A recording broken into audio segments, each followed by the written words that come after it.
Baiklah, assalamualaikum warahmatullahi wabarakatuh. Sobat-sobat calon guru, selamat datang di channel calon guru. Sobat semuanya, pada video ini kita akan berbagi update informasi terbaru terkait tentang dua solusi guru yang sudah lulus passing grade yang sudah masuk dalam pelamar prioritas yang ke-1 namun tidak mendapatkan penempatan ya dalam seleksi P3K Guru 2022. Seperti yang kita ketahui dari hasil penempatan nanti untuk di akhir bulan September ini, mulai dari pekan ketiga ini nanti akan ada tiga jenis ya untuk datanya, yaitu dapat kuota di tahun 2022, kemudian belum dapat kuota atau juga belum dapat ditempatkan. Nah, kira-kira di sini teman-teman perlu menyimak, yaitu ada dua solusi bagi teman-teman yang sebenarnya sudah lulus passing grade namun tidak mendapatkan penempatan ya, sehingga kita nggak bisa diangkat menjadi P3K Guru di tahun ini. Nah, di sini merupakan suatu kondisi yang sangat vital dan menentukan sekali, teman-teman. Yang mana di sini nanti ada hal yang perlu teman-teman lakukan ketika kalian masuk dalam kategori ini, sehingga nanti guru honorer ini nanti bisa diangkat ya menjadi ASN P3K di tahun 2022 ini.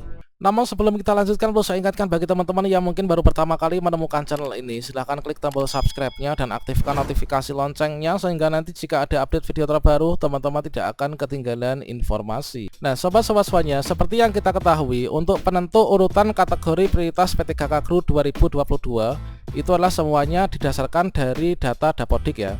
Nah, dari data Dapodik, ketika teman-teman login ke akun SSCSN atau mungkin juga membuat akun SSCSN ketika teman-teman belum pernah melakukan pendaftaran, maka di sini nanti teman-teman akan ditentukan ya, apakah kalian itu masuk ke dalam pelamar prioritas 1 atau P1, yang mana di sini nanti kalian adalah tinggal menunggu penempatan dan juga pengangkatan saja, ataukah teman-teman itu masuk ke dalam pelamar prioritas yang kedua ataukah pelamar prioritas yang ketiga, yang mana untuk pelamar prioritas kedua dan ketiga ini nanti menggunakan sistem seleksi yang sama, yaitu seleksi verifikasi dan juga kesesuaian. Ataukah teman-teman di sini nanti masuk ke dalam pelamar umum atau P4 ya, yang mana nanti kita harus mengikuti seleksi CAT UNBK. Nah, di sini terkait tentang kategorisasi untuk prioritas 1, 2, 3 dan juga umum dan juga sistem seleksinya perlu kita ketahui, dikarenakan bagi teman-teman yang tidak lulus passing grade, yang sudah lulus passing grade namun nggak dapat penempatan, ini kemungkinan teman-teman itu akan bisa turun level ya, awalnya P1 menjadi P2, P3, bahkan juga bisa menjadi pelamar yang umum, teman-teman.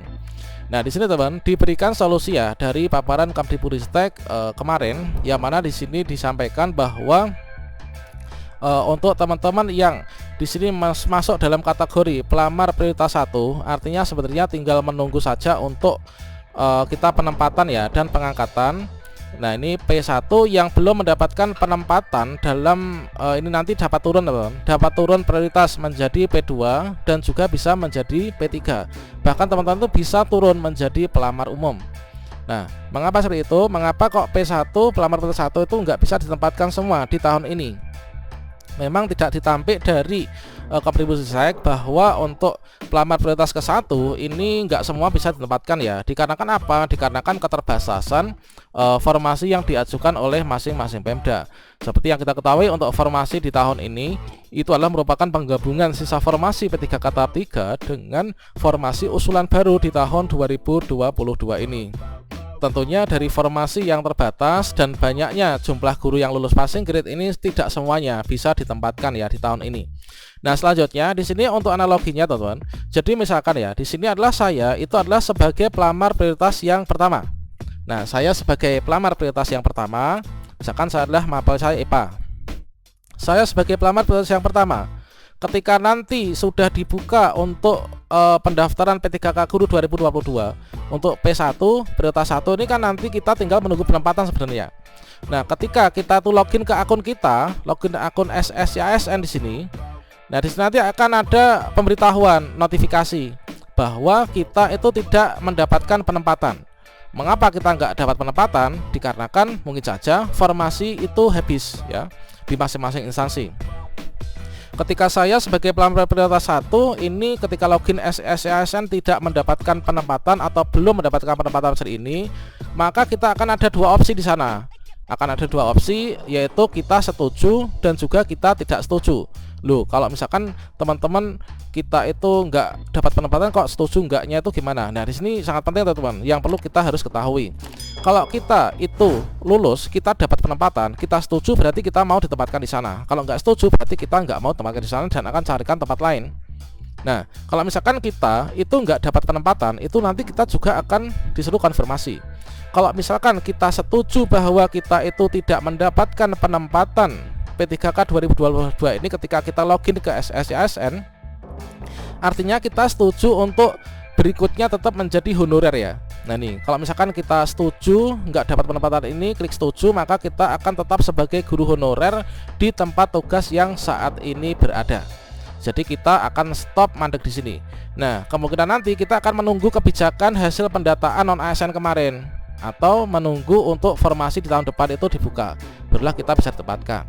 Kemudian kalau misalkan teman-teman ini berkata atau klik tidak ya, kita nggak setuju, kita nggak dapat penempatan, kita nggak setuju, artinya kita itu nggak setuju bahwa kita nggak dapat penempatan.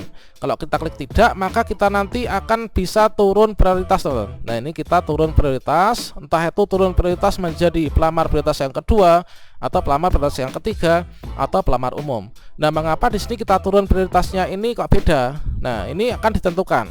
Kalau misalkan saya ini adalah termasuk guru honorer kategori 2, guru honorer kategori 2 yang terdaftar database PKN, maka otomatis saya dari P1 ini akan turun menjadi P2. Nah ini karena terdeteksi di PKN ya, THK 2. Kalau misalkan saya itu adalah guru honorer sekolah negeri yang tidak K2, namun masa kerja saya misalkan 5 tahun ya, atau 4 tahun, pokoknya 3 tahun lebih, maka kita akan turun prioritas menjadi P3.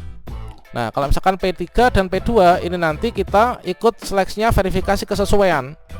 Nah kemudian kalau misalkan saya itu guru honorer sekolah negeri, nah ini kasus yang ketiga, saya itu bukan K2, masa kerja saya baru 2 tahun atau 1 tahun, maka saya nanti akan dari P1 itu akan turun menjadi yaitu pelamar umum, teman-teman. Nah ini saya akan turun menjadi pelamar umum, sehingga mekanisme seleksinya nanti akan beda.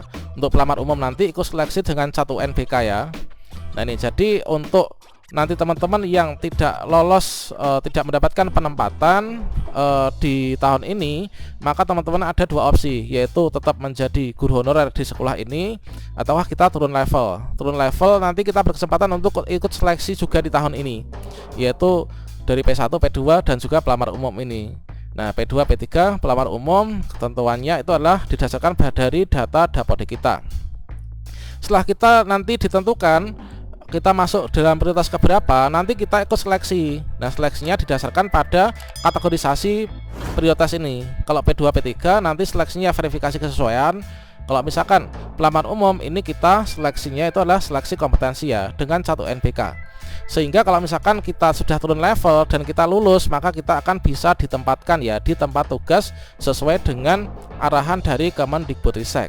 Itulah 2 opsi bagi teman-teman yang tidak lulus untuk penempatan ya dalam pelamar prioritas ke-1 ini. Ini adalah merupakan suatu hal yang sangat besar perlu kita renungkan, teman-teman. Yang mana di sini tentunya akan ada untung dan ruginya ya dalam menyikapi hal ini. Nah selanjutnya terkait tentang mekanismenya, tentunya teman-teman sudah mengetahui bahwa untuk mekanisme seleksi tahun ini ada 3 mekanisme, yaitu penyelesaian, kemudian seleksi kesesuaian, dan juga verifikasi, dan juga seleksi tes CAT UNBK. Nah tentunya kita harus berpikir jernih, kira-kira nanti kita akan mengambil sikap apa ketika kita nggak bisa ditempatkan di tahun ini. Demikian, semoga bermanfaat. Wassalamualaikum warahmatullahi wabarakatuh.